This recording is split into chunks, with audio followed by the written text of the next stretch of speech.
Todd Sunderhouse with Gold Medal Products. I'm the flavor technologist. And today what we're going to do is show you how to make kettle corn in a popping machine. Typically the kettle corns are made in what we call the witch's cauldron, or the big open pops. But other than that, you can make the kettle corns in here. And we have three different products that we're going to make today. We're going to use the Pappy's kettle corn mix. This Pappy kettle corn mix is a real nice sweet butter flavor, and it also is a dairy and soya allergen. The other product we're going to use is called Pop and Sweet, and this product has a soya allergen and it has no dairy components to it, but it does have a artificial butter flavor to it, and it pops up really nice as well as the one with the dairy.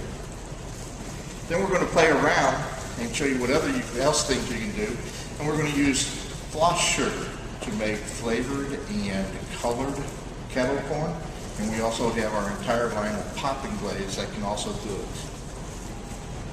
First thing you want to do when you start off making popcorn, you always want to open your doors. You never want to have the doors closed, because what will happen is the steam will build up and it'll cause your popcorn just to be not good, to put it scientifically. When you use and make kettle corn, what you want to do is you want to use white coconut oil and popcorn.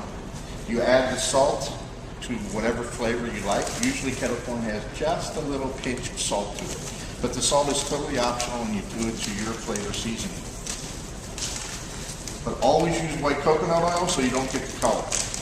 Simply open up the package, take your popcorn and your oil, put it into the machine,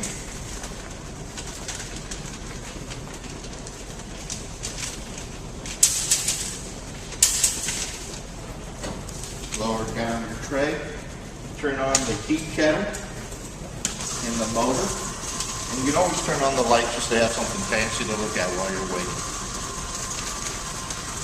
Close your lid, and what we're going to do is we're going to let this warm up, and we're going to let it hear at least one kernel pop. It's called a test pop kernel, and then we're going to add into the kettle, directly into the kettle, the Pappy's kettle corn mix. And the Pappy kettle corn mix is what you do is you use the amount of the Pappy's, half amount of Pappy's to the size of the kettle. In this particular case, this is an 8-ounce kettle, so we're going to use 4 ounces of Pappy's mix.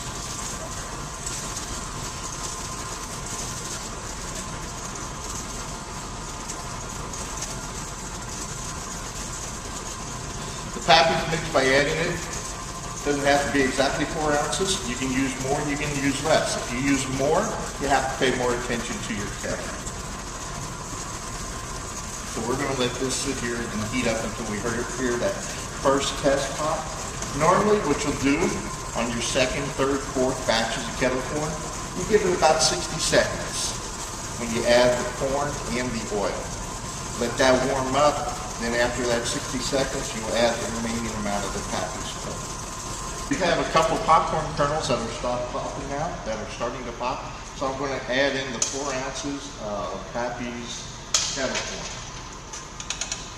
Just add it in, close the lid, and then we're going to let it pop.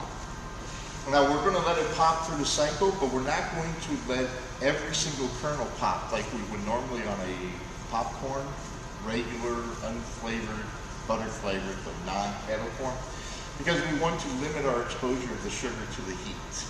Because by exposing the sugar to the heat, it's going to have a tendency to caramelize and burn. So when the popping slows down and becomes a little erratic and inconsistent, is when we're going to dump the kettle. We're going to get more old maids this way. We're going to get a little less production efficiency, but we're not going to burn the batch and that way we won't ruin the whole batch, because once the popcorn is burnt, it flavors the whole batch. As you can see now, the popcorn's beginning to cascade out of the kettle. That popcorn now has the hot molten sugar on it, so do not reach in and get that on your skin, because the hot sugar will burn you. So wait until you dump the kettle and make sure nothing's coming out of the kettle before you reach into the machine. You can hear the erratic popping of the popcorn now. So we're getting ready to dump this kettle.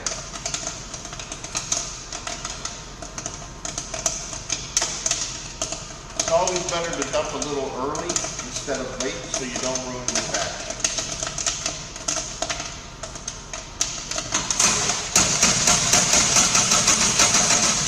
Go ahead and dump out the kettle.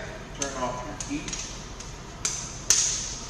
At this point, what we're going to do is we're going to mix up the corn so that it'll become loose and it'll give it a chance to dry. And once again, this is very hot melted sugar, so please do not get it on you.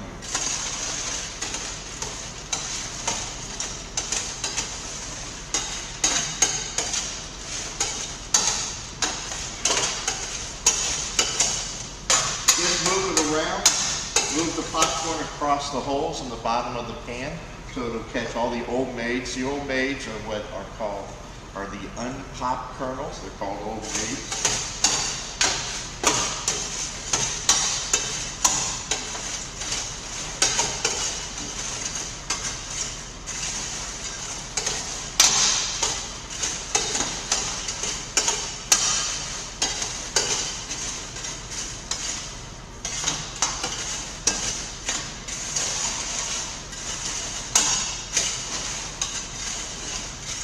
And this being an 8-ounce kettle, you should yield 32 cups of popcorn. So this will go into this will fill up a 32-ounce bag of your popcorn. Okay, you can see you got a nice white. It's a little hint of a color, almost looks like vanilla. At this point, I could add salt if I wish, and I think I shall add a little bit of salt.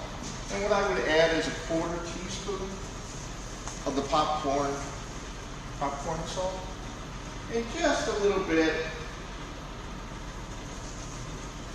because all you want to use the salt for is to enhance the sweetness. And give it a little stir again.